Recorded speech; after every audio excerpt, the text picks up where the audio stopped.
ज्योतिष क्रिएटिव्हिटी चॅनलमध्ये आपलं स्वागत आहे।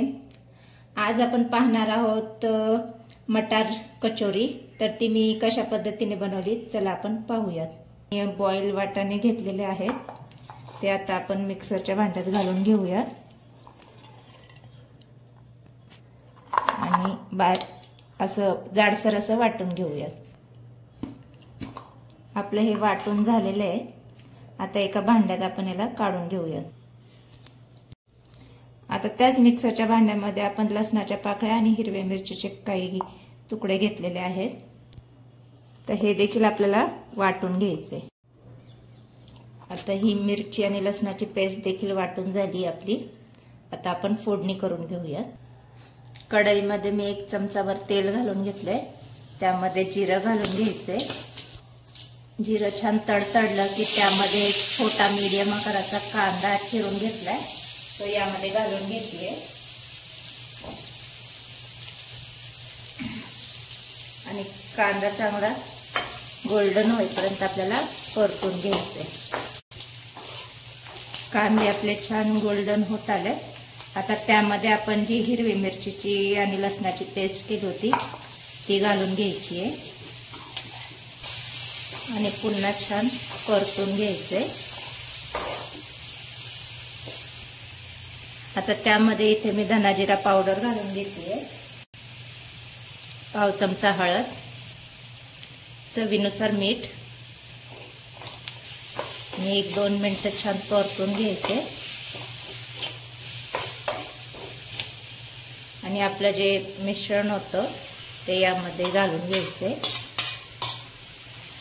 आणि छान परतून घ्यायचे।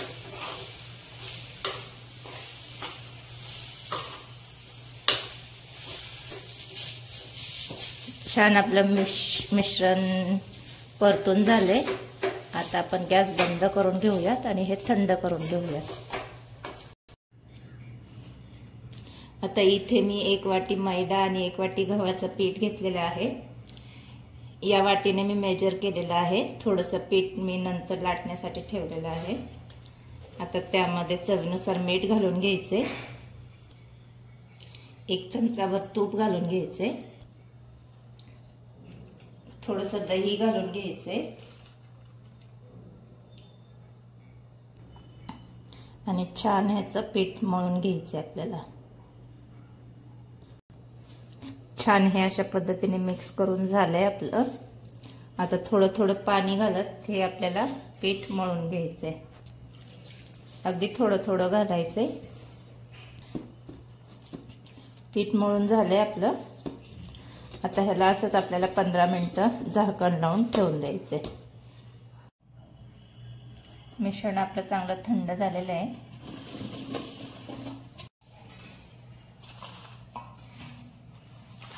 पीठ देखील छान सेट झालंय आपलं।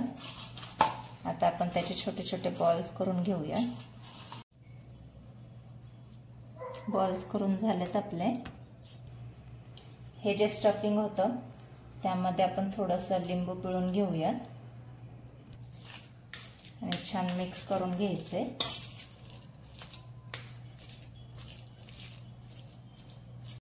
आपण पारी करून घेऊया, त्यामध्ये आपलं स्टफिंग स्टफ करून घेऊया।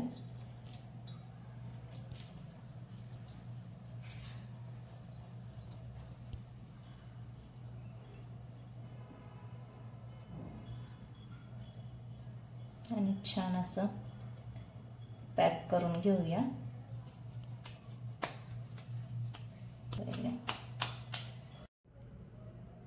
आपले स्टफिंग करून झाले। आता आपण लाटून घेऊया।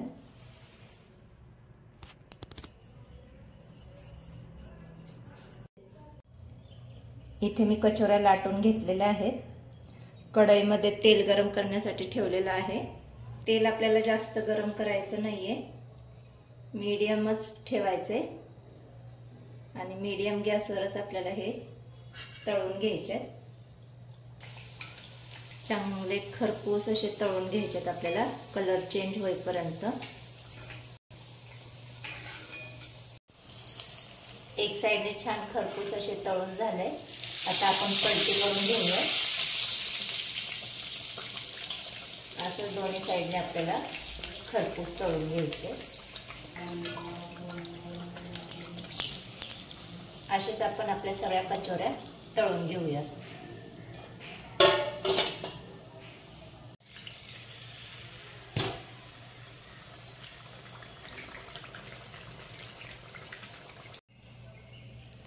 सर्व कचोऱ्या तळून झालेल्या आहेत. इथे मी दही आणि सॉस सोबत सर्व केलेल्या आहे. तुम्हाला ही माझी आजची रेसिपी मटार कचोरी आवडली असल्यास व्हिडिओला लाईक आणि चॅनलला सबस्क्राईब करायला विसरू नका.